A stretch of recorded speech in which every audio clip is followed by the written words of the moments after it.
Það aldrei gott að byrja á að afsaka sig í upphafi fyrirlesturs en við þurfum eiginlega að gera það núna því að glærurnar sem átt að vera finnast ekki. Þannig að við ætlum svona að styðjast hérna við eldri glærur. Þannig að verður svona einhver aðeins munur á. En í meginatriðum þá held ég nú að þetta komist til skila sem við ætlum að fjalla hérna í dag. En við mjög viljum byrja að þakka fyrir að fá að tala hér og segja ykkur frá þessu rannsóknarverkefni sem við höfum verið að vinna að undanfarin ár. Það yfirleitt Canvas sem verður kynnt hér á eftir sjálfstæður þáttur í stærra verkefni sem við höfum sinnt af og til undanfarin ár. Og áherslan hér í dag einkum á rekja tímaröð hvenær mismunandi Canva-gerðir birtast í minjum hér á landi. Verkefni sem við höfum kallað tímasetningu miðaldaminja á upphaf sitt í rannsóknum okkar á stórum gripasöfnum úr fornleifarannsóknum sem ná yfir löng tímabil. Verkefnið hefur einkum snúist að reyna að glöggva sig á þeim breytingum sem verða á efnismenningu þjóðarinnar á miðöldum og fram til 1500 og reyna að tímasetja þær. Við rannsóknir á stórum gripasöfnum frá miðöldum þá rákum við okkur oft á þann þekkta vegg að meginhluta forngripanna erfitt að tímasetja og á það einkum við hina látlausu og hversdagslegu gripi sem voru eins langan aldur. Haldgóð þekking á þeim forngripum sem hafa sérstakt form skiptir máli við aldursgreiningar á minjum rétt eins og gjóskulög og kolefnisaldursgreiningar. Og ekki finnast allir forngripi við fornleifa uppgrefti. Á söfnum einnig fjöldi mikilvægra forngripa sem hafa borist þangað án staðgóðra upplýsinga samhengi og þann samtíma sem þeir eru sprottnir úr, svokallaðir lausafundir. Upphaflega var stefnt að í þessari rannsókn að fjalla Canva á tímabilinu frá 900 og til 1500, en þessi rannsókn endar þó á því að ná yfir lengra tímabil eða frá landnámi til 1800. Fljótlega kom í ljós að Canva-gerðirnar skarast yfir löng tímabil og heildarsagan verður óneitanlega gleggri ef yngri Canva-gerðirnar eru hafðar með. Þessi gripaflokkur hafði lítið verið rannsakaður hér á landi. Það sem einkum hafði verið kannað voru kambar frá víkingaöld og liggur ýmis fróðleikur í uppgraftarskýrslum, greinum og ekki síst aðfangabókum safna. Við rannsóknina þá skoðuðum við allmikið samanburðarefni frá nágrannalöndum okkar, Norðurlöndum, Bretlandseyjum og Grænlandi. Rannsóknin hófst 2014 og styrkt af Fornminjasjóði. Skoðuð voru 230 fundanúmer, kambar, kampsliður og ekki síst kampsbrot, en þannig ástand flestra gripanna. Rannsóknir fóru fram á Þjóðminjasafninu, á Árbæjarsafni, í Skógasafni og á Fornleifastofnun Íslands. Og viljum við nota tækifærið og þakka öllum sem hafa greitt götu þessa verkefnis. Og hvaða glæra skyldi nú koma? Jú, þessi. Af hverju kambar? Við rannsóknir á stórum gripasöfnum kom fljótlega í ljós vísbendingur að kambar væru einmitt dæmi gripi sem væru einkar vel fallnir til að endurspegla menningarleg einkenni, samtíma aldur og margháttaðar breytingar á efnismenningu. Og líka forngripategund sem finnst hér í minjum frá öllum tímum, en það alls ekki þannig alla forngripi. Kambarnir eru ólíkir að formi. Í fórum fyrstu landnámsmanna á Íslandi voru þeir fagurlega skreyttir kjörgripir, en þúsund árum síðar eru þeir orðnir einfaldir og látlausir. Hlutverk þeirra var þó almennt hið sama, persónulegir nytjahlutir til hreinlætis og snyrtingar hárs og skeggs. Tennur eldri kambanna eru of grófar til að hægt hafi verið að nota þá til lúsakempinga með góðu móti, en þegar líður fram á miðaldi þá þéttast raðirnar og gerðir sem nota má til að kempa lús verða algengari, en ekki voru allir kambar nytjahlutir eins og fram kemur síðar hér í þessum fyrirlestri. Engar vísbendingar hafa fundist hér á landi framleiðslu kamba, svo sem afskurðir í miklu mæli, svo hafi hráefni til kambagerðar verið flutt inn, þá hefur það ekki fundist í fornleifafræðilegu samhengi. Því talið líklegra að gripirnir hafi borist til landsins annaðhvort í einkaeigu eða sem verslunarvara. En þar sem kambarnir eru innfluttir þá fallaði þeir vel náttúrulega þeim gerðum sem finnast annars staðar. Og þeir eru afar vel fallnir til aldursgreininga. Þeir eru fjölbreyttir að formi og bera sterk samtímaeinkenni og hægt að styðjast við þær rannsóknir sem gerðar hafa verið annars staðar til samanburðar við þá kamba sem finnast hér á landi. Kambar eru líka vel til fallnir til svæðisbundinna rannsókna. Nýlega rannsóknir á kömbum á Bretlandseyjum sýna að það virðist fara eftir héruðum hvernig form þeirra og af því hægt að draga af því hvernig form þeirra og af því hægt að draga ályktanir menningarleg tengsl og mun á milli svæða.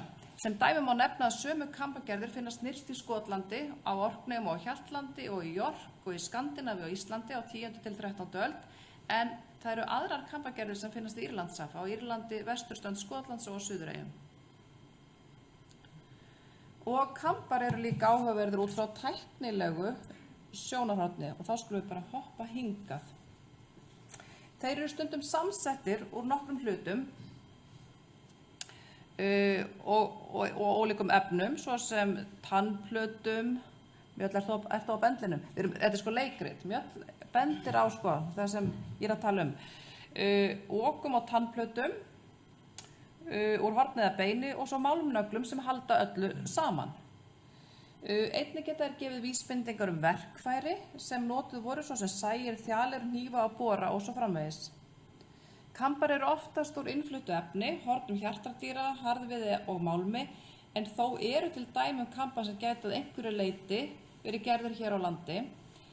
Það er ekki búið að greina efni beinkampana eða hornkampana en skipulega, en það er búið að greina efni nær allra trékampana.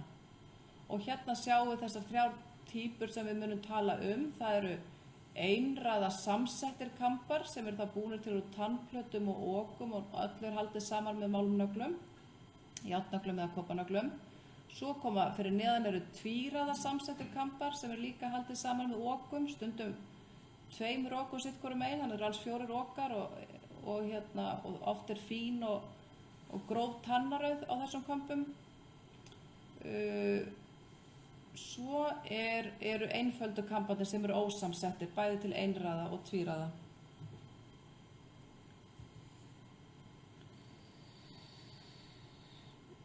Kamparnir skiptast í einraða kampa og tvíraða kampa. Einraða kampar eru þar sem tennur eru á eina hlið og tvíraða kampar þar sem tennur eru á báðar hliðar. Á víkingaöld og miðöldum voru kamparnir einraða og samsettir og tvíraða og samsettir. Það er að segja þeir voru gerðir úr mörgum hlutum. Þegar framliðu stundur þá urðu ósamsettir kampar álsráðandi og undir lok 1800 eru einraða ósamsettir kampar teknir við.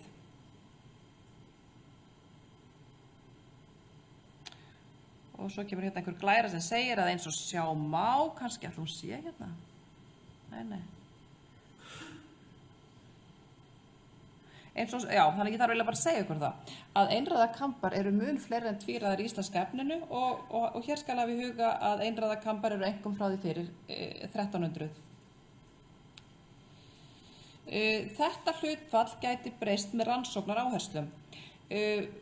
Gæti tengst með rannsóknaráherslum. Hér má sjá að fyrsti kampurinn barst Þjóðminjasafninu eða forngripasafninu 1868 úr Kumli og Hafurbjarnastöðum. Fyrir aldamótin 1900 höfðu 15 kampar borist safninu. Gefendur voru athugulegir bændur og sýslumenn og gripirnir komu hvaðanæva af landinu og fundust aðallega við framkvæmdir.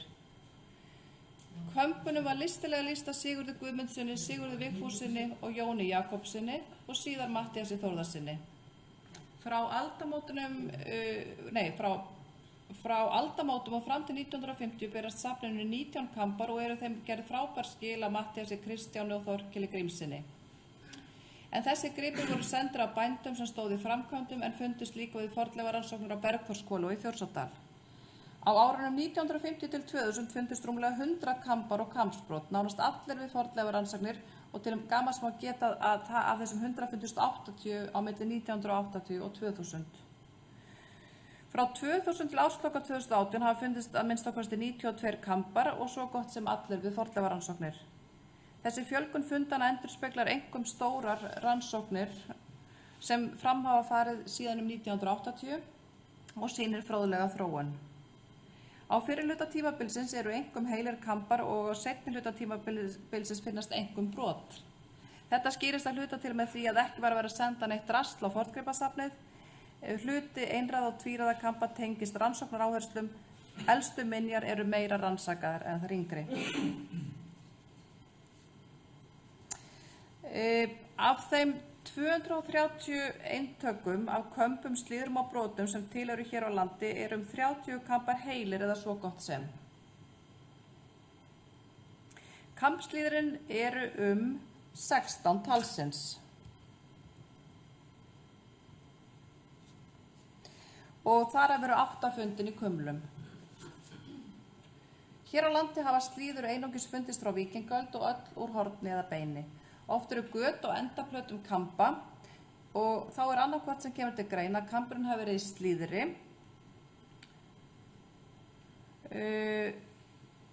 eða að þetta sé tílgat en tíl þýðir þvengur og í gatið á kambinum hafi verið bundið band. Erlendis þekkja slíður úr leðri en slík hafa ekki varðveist hér á landi. Hér má sjá kambslíður sem samsett úr nokkrum hlutum og haldið saman með nöglum og hér á landi eru aðeins för hér á landi eru á slíðurunum aðeins för eftir járnnagla sem bendir til að slíðurinn fylgi elstu minjum. Hér eru myndir af kömbum í slíðurum. Skraut á kömbum og slíðurum sem finnast saman passa ekki endilega alltaf saman og þarna má sjá góð dæmi það. Í kambinum frá Fagradal má sjá það svolítið munur á því en það passar betur saman þarna á kambinum frá Daðastöðum. Því getur verið erfitt að tengja saman kamba og slíður sem finnast við fornleifarannsóknir ef þeir finnast ekki saman. Það ekki alveg hægt alltaf að gera ráð fyrir því að finnist slíður og kambur og í mannvistarlagi að þeir eigi endilega saman. Við rannsóknina voru kambarnir flokkaðir gróft eftir tímabilum, víkingaöld, miðaldir og tímanum eftir miðaldir.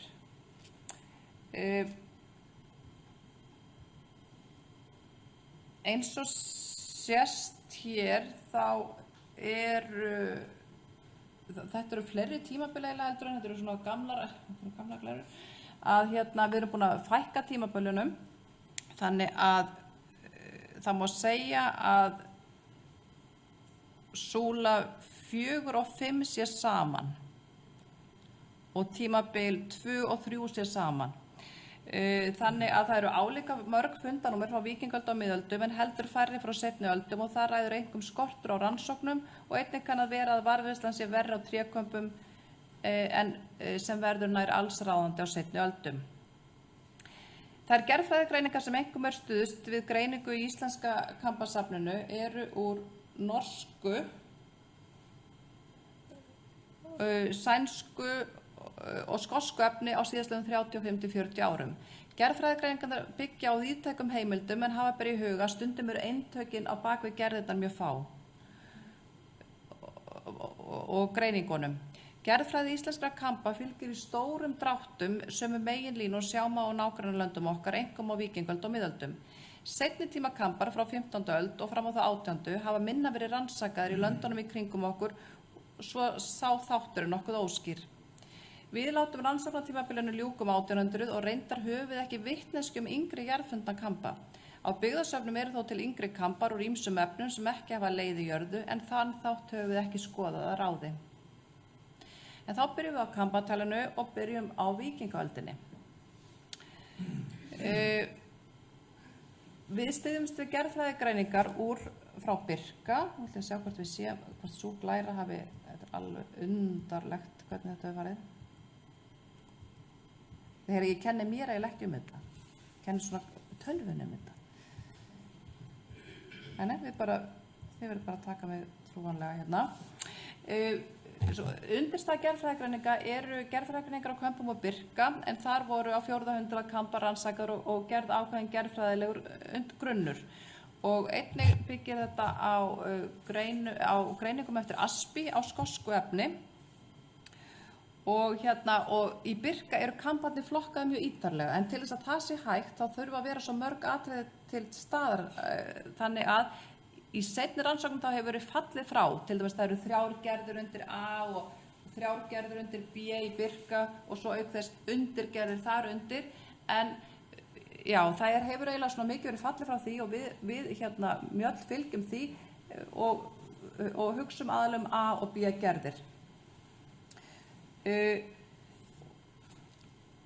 Þannig að ég get ekki bent ykkur samt á þær gerðir og undirtegundir sem hafa fundist hér á landi en flestir jarðfundana kamba og kambabrót á Íslandi eru frá víkingu alls rúmlega 80 talsins.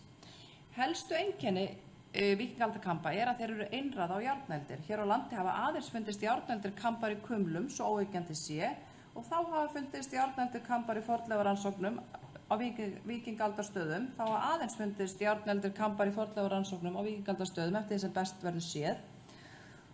Kampar frá víkingaöld eru úr horni eða beini og samsettir, það er að segja gerður úr þessum 2 okum og nokkrum tannplötum.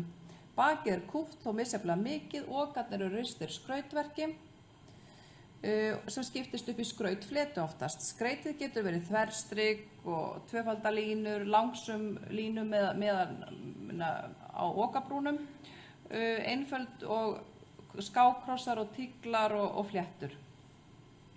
Lengd heilla víkingaldakampa hér á landi eru svona 10–15 cm en örfá dæmi kampa sem voru lengri, til dæmis eins og þessi kampur frá Álaugarey sem talinn hafa verið alltaf 20 cm langur. En tilhneigingin er sú að A-gerðir eru stærri en B-gerðir og svo stækka þeir aftur í miðaldagerðunum. Af 80 kömbum og kampsbrotum sem eru til frá víkingaöld eru bara 30, eða það er nú reyndar ansi gott hlutfall, eru 38 eintök fundir í öruggu tímasetjanlegu samhengi og það er líka hægt að greina gerðina. Þegar er hægt að gera bæði þá er hægt að fara að finna út svona aldursgreiningar og á Íslandi þá teljast 17 kampar til A-gerða og 21 til B-gerða. Báðar gerðirnar finnast aðallega fyrir miðja 11. öld. Þó nokkur eintök finnist í lögum þar sem hafa víðari breiðari tímaramma út af því að við miðum við gjóskulögin. En hins vegar þá er massinn af öllum þessum kömbum finnst í lögum sem hafa verið aldursgreind fyrir 1050 eða svo. Og þá erum við komin í miðaldakampana.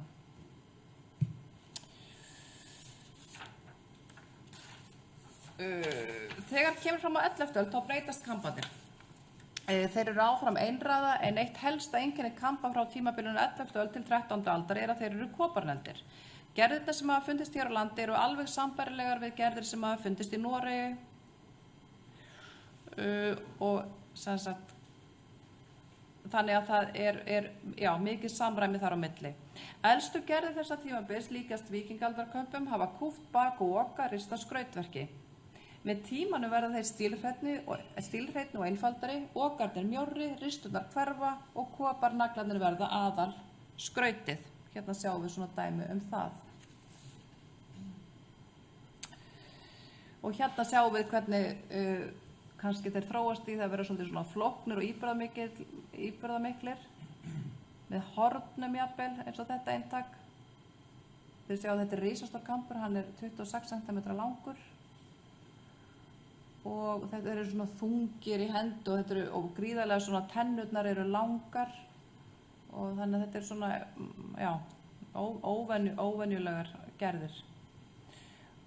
Og svo breytist þetta í það að verða svona þéttneldir kampar, okarnir eru orðnir mjóir og óskreittir, koparnaglarnir verða aðalskrautið og svo eru til einstakar gerðir inn á milli, svo sem eins og þessi kampur hérna, Hjallhólskampur sem fannst í Bakkagerði, sem er svona 12. aldargerð og ég bið ykkur að leggja þetta form á minnið. Og hérna eru við hérna með fleiri kampa, einnig sem þarna sjáum við hvernig einfaldleikinn er. Þarna eru okarnir aðeins svona profíleraðir eða strikaðir, ekki alveg einfaldir eða svona hálfkúlulaga og þetta til dæmis orðið svolítið svona, þarna erum við komið svona vel fram á miðaldir, svona 1300. Ég bað ykkur að muna eftir þessum kampi hérna frá Bakkagerði því að núna ætlum við að fjalla koparkampana og því miður vantar þarna kamp sem fannst í sumar á Þingeyrum og er hérna með dýrshausa og hérna en það sérðu steinun, það stendur bæta SK við. Já, það er en hér eru komin að þessum merka minjaflokki sem hafa varðveist og það eru 5 kampar, einstakir kampar sem eru steyptir úr einu lagi úr koparblöndu. Gripir þessir virðast afar sjaldgæfir og ekki þekkja sambærilegi gripir í nágrannalöndum okkar frá sama tíma. Vilhjálmur Örn Vilhjálmsson fornleifafræðingur stakk upp á því að þessir einstöku gripir gætu verið kirkjukampar. 3 minna á stutta einræða beinkampa með háu baki eða hrygg sem gerðfræðilega eru taldir frá 12. öld í Noregi og Svíþjóð. Þarna koma þeir 3.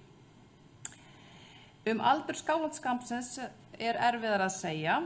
Hann fannst undir kistu Hannesar Finnssonar biskups í Skálholti sem dó 1796. Gerðfræðilega líkist hann kömpum sem hafa fundist á fyrrihluta 13. aldar í Oslo. Í fyrrasumar fannst svo einn kampur til á Þingeyrum. Gerðfræðilega ber hann mjög sterk víkingaaldaraeinkenni með reistum dýrshaus til endana. Dýrshausar þekkjast í útskurði frá því snemma á miðöldum, svo ólíklegt er að kampurinn sé yngri en frá 12. öld. Bara mjög ólíklegt, já, hann sé gæti þess vegna verið svolítið eldri. Reykholtskampurinn er eini kampurinn sem fannst í tímasetjanlegu mannvistarlagi, en það er aldursgreint til 14. til 15. aldar, en gripurinn er gerðfræðilega eldri. Það eru til sérstakir gripir sem kallast kirkjugripir eða kallast kirkjukampar og voru notaðar af prestum við táknrænar athafnir fyrir guðsþjónustu, þá þvoðu þeir sér og kemdu hár sitt. Þýddi það að prestur greiddi hugrenningar til Guðs og höfuðið þýddi hjarta og hugrenningarnar voru þá hárið. Magnús Már Lárusson, prófessor í guðfræði, tók saman heimildir þessa gripi og fann 11 til 12 kirkjukampa í máldögum á tímabilinu 1318 til 1710, en oftast kemur ekki fram úr hvað efni kampanir eru. Erlendis þekkjast vel íburðamiklir kampar úr fílabeini sem eru taldir vera kirkjukampar en koparkampar ekki. Og enn höldum við okkur á miðöldum og skoðum tvíraða samsetta beinkampa. Kampar af þessari gerð eru samtíða yngri gerðum einræða koparneldra kampa. Við formgerðargreiningu tvíraða svona samsettra kampa þá er einhvern veginn horft til forms endaplatnana og okagerðana. Okarnir eru yfirleitt mjóir og geta verið 4 alls á sama kampi. Kamparnir eru yfirleitt frekar stuttir og mælast heilir kampar hér á landi á bilinu 7,5 til 15 cm.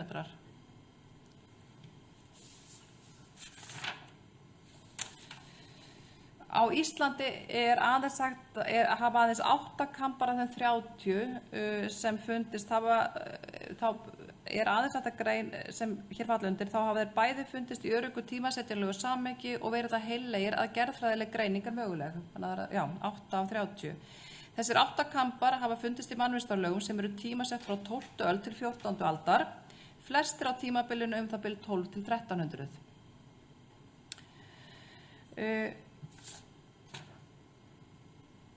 Og hér slættist með kampur sem er eitt svona tvíraða samsettur kampur í íslenska kampasafninu sker sig frá öllum öðrum og er talinn, og hann líkist með grænlenskum kampum. En við ætlum ekki að fjalla neitt meir það hér.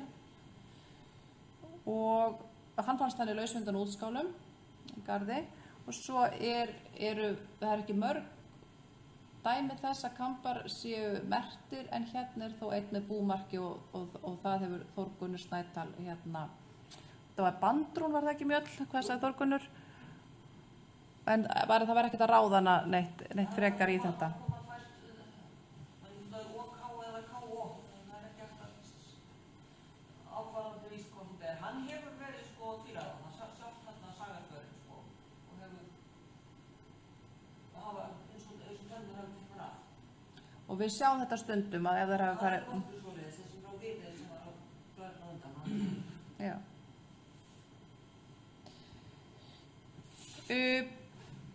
Nú verða grundvallarbreytingar á kömpum og trékampar koma til sögunar. Á 15. öld leysir nýtt efni tré, horn og beinkampa af hólmi og tvíraða trékampar verða nær alls ráðandi minjum eftir það. Hér á landi er vitað 34 örugg dæmi tvíraða ósamsetta trékampa. Yfirleitt eru tvíraða trékampar búnir til úr einu mótuðu tréstikki með fína og grófa tannaröð og eru stuttir það bil 5 til 8 cm. Efni kampana hefur verið greint og eru þeir úr erlendum harðviði, Buxus sempervirens eða boxwood, sem vex sunnar í álfunni og reyndar víðar.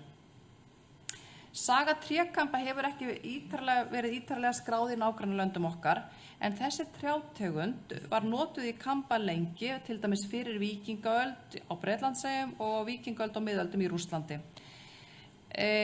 Ástæður breytingan á miðöldum hins vegar talin skortur á hornum hjartardýra til smíðana.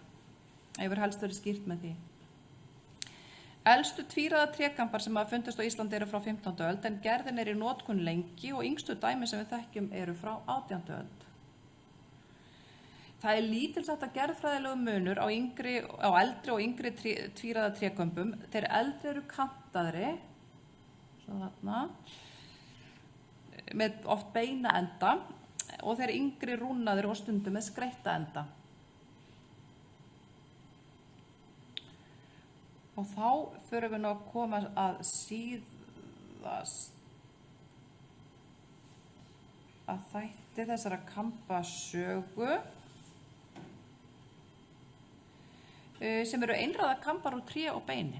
Þeir eru flestir frá biskupssetrónum með Hólum og Skálholti og eru frá 17. og 18. öld.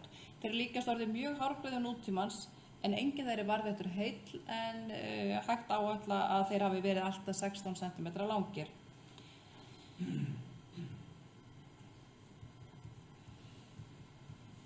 Og þarna kemur lokaglæran, hún er komin hingað. Já, hérna hér. Nú bara munum við leiða ykkur í gegnum þessa glæru. Undanfarna áratugi hafa tækifæri til að rannsaka forngripi gjörbreyst. Því er ekki síst að þakka öflugum fornleifarannsóknum þar sem vönduð aðferðafræði liggur að baki skráningu rannsóknargagna. Haldgóða þekkinga á gerðfræði gripa úr vel skrásettum fundaraðstöðum er hægt að nota til að varpa ljósi á aðra gripi þar sem skortur eru á upplýsingum, svo sem lausafundi eða gamla safngripi. Eins og fram kom hefur meirihluti þessar 230 gripa fundist við fornleifarannsóknir eða um 80% þeirra. Í fornleifarannsóknum frá 1980 hafa 77% kambanna fundist. Alls eru kambar hér á landi sem bæði hafa fundist í öruggu tímasetjanlegu samhengi og eru nógu vel varðveittir til þess að hægt sé að greina gerðfræðileg einkenni. Þeir eru 68% af heildinni og er það harla gott hlutfall. Út frá þessum niðurstöðum þá höfum við gert þetta skema þar sem reynt er að sýna fram á hvenær einstakar gerðir jarðfundinna kamba birtast í minjum hér á landi. A og B, sem ljóspunkturinn er á þarna, eru víkingaldargerðir. E og D eru miðaldargerðir og þar er E fyrir einræða enkelkam og D fyrir doppelkam. Við notum hérna þær skráningraðferðir sem hafa verið gerðar í nágrannalöndum okkar til þess að fara ekki að búa til enn eitt skráningakerfið. Og hér má sjá ýmislegt áhugavert. Til dæmis skörp skil milli járneldra víkingaldarkamba og koparneldra miðaldagerða. Þetta er sem sagt Hekla 1300 sem er þarna, þetta er Hekla 1104 og þetta er Hekla 1300, þannig við sjáum að þarna verða skörp skil. Og þessi eyða á 14. og 15. öld er áberandi, en líklega ræðst það einkum af því að það vantar rannsóknir á þessu tímabili þar sem bein eða tré hefur varðveist. Við höldum að það sé ekki vegna þess að Íslandingar hafa ekki greitt sér þarna á þessu tímabili. Grundvallarbreytingur á efni kamba á 15. öld er eftir tektarvert, það sé okkur tæmir á hann. Er eftir tektarvert og undir 1800 eru kambar orðnir einræða og kallast á við nútíma greiður. Gríðarlega breytingar urðu auðvitað á efnismenningu landsins á því tímabili sem hér hefur verið skoðað nánast allri Íslandssögunni frá landnámi til 1800. Hvað varðar innflutta gripi eins og kamba þá endurspegla þeir framboð í löndunum í kringum okkur og breyttar aðstæður þar fremur en að breytingarnir hafi átt uppruna sinn hér á landi. En það er áhugavert að sjá hvernig og hvenær hlutir bárust til jaðarsvæða langt frá meginbyggðum norður Atlantshafssvæðisins, þar sem til voru kaupstaðir og sérhæfing blómstraði. Heildarmyndin fæst með því að horfa bæði á miðbyggið og jaðarinn. Takk fyrir.